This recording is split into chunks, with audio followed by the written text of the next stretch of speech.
ৰূপজ্যোতি কৰ্মীক হৰুৱাটো আমাৰ এটা জাতীয় দায়িত্ব। এটা ফটুৱা মানুহ হয়নে নহয় আপোনালোকে নিজে কওক।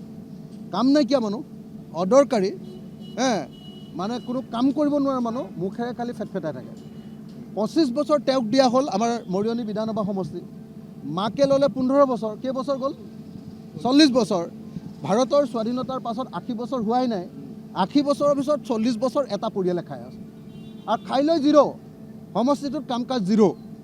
মই হাইস্কুলত পঢ়ি থাকোঁতে ক্লাছ 8ৰ পৰা ক্লাছ 10লৈকে হেমলাই হাইস্কুললৈ চাইকেল লৈ যাওঁতে সদায় ধুদৰ আলিটো ভাগি আছিলে আৰু আজি 2026 চনতো মই যিদিনাই যাওঁ ধুদৰ আলিটো সদায় ভাগিয়ে থাকে। এবাৰৰ কাৰণে ধুদৰ আলিটো বনাব নোৱাৰিলে। 40 বছৰ তাতে MLA কৈ আছে ৰূপজ্যোতি কৰ্মীৰ পৰিয়াল, কেতিয়াবা মাক কেতিয়াবা তেওঁ। গতিকে এই ৰূপজ্যোতি কৰ্মী পৰিয়ালক এবাৰ আমি বিদায় দিবলৈ সিদ্ধান্ত লৈছোঁ। মৰিয়নি ৰাইজে বিদায় দিবলৈ সিদ্ধান্ত লৈছে। কৰ্মী পৰিয়ালক আৰু এইবাৰ আমাৰ মৰিয়নি সমষ্টিত MLA হ'বলৈ দিয়া নহ'ব। এইবাৰ আমি সিদ্ধান্ত গ্ৰহণ কৰিছোঁ যে এইবাৰ আমাৰ মৰিয়নি বিধানসভা সমষ্টিত আপোনালোকে জানে যে এইবাৰ কলিয়াপানী ডেভেলপমেণ্ট ব্লকটো সোমাই গ'ল। গতিকে সাংঘাতিক ধৰণে এতিয়া খিলঞ্জীয়া অসমীয়া মানুহৰ মানে আপোনাৰ বৃদ্ধি পালে। গতিকে আমি আশা কৰিছোঁ যে এইবাৰ আমি সকলোৱে মিলি ৰূপজ্যোতি কৰ্মীক এইবাৰ পৰাজিত কৰিব পাৰিম আৰু ৰূপজ্যোতি কৰ্মীক পৰাজিত কৰি তেওঁৰ ফেকফেকনি, তেওঁৰ উৎপাত সেইটো বন্ধ কৰিব পাৰিম। তেওঁ উপদ্ৰৱ, তেওঁ সমষ্টিটোক যিধৰণে অপমানিত কৰি আছে বেয়া বেয়া শব্দ কৈ সদায়। গতিকে আমি এটা নতুন যুগ এটা মৰিয়নি সমষ্টিত আৰম্ভ কৰিব পাৰিম। মই নিজে দায়িত্ব ল'ম মৰিয়নিৰ উন্নয়নৰ।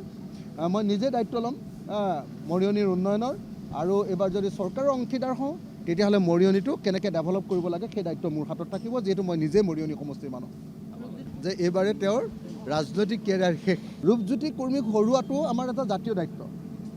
এটা ফটুৱা মানুহ হয়নে নহয় আপোনালোকে নিজে কওক।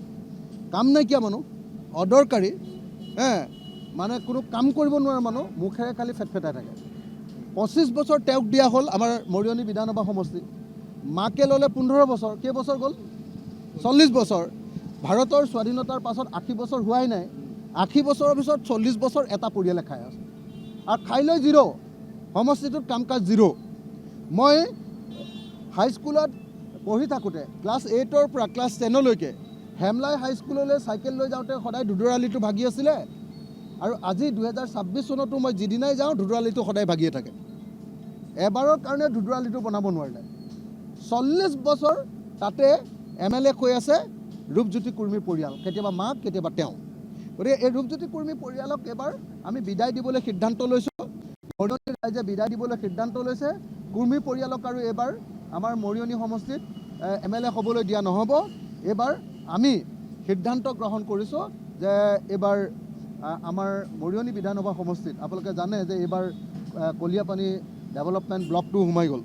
গতিকে সাংঘাতিক ধৰণে এতিয়া খিলঞ্জীয়া অসমীয়া মানুহৰ মানে আপোনাৰ বৃদ্ধি পালে। গতিকে আমি আশা কৰিছোঁ যে এইবাৰ আমি সকলোৱে মিলি ৰূপজ্যোতি কৰ্মীক এইবাৰ পৰাজিত কৰিব পাৰিম আৰু ৰূপজ্যোতি কৰ্মীক পৰাজিত কৰি তেওঁৰ ফেকফেকনি, তেওঁৰ উৎপাত সেইটো বন্ধ কৰিব পাৰিম। তেওঁ উপদ্ৰৱ, তেওঁ সমষ্টিটোক যিধৰণে অপমানিত কৰি আছে বেয়া বেয়া শব্দ কৈ সদায়। গতিকে আমি এটা নতুন যুগ এটা মৰিয়নি সমষ্টিত আৰম্ভ কৰিব পাৰিম। মই নিজে দায়িত্ব ল'ম মৰিয়নিৰ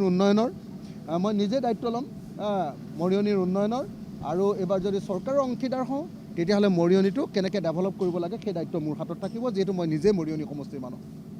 যে এইবাৰে তেওঁৰ ৰাজনৈতিক কেৰিয়াৰ শেষ।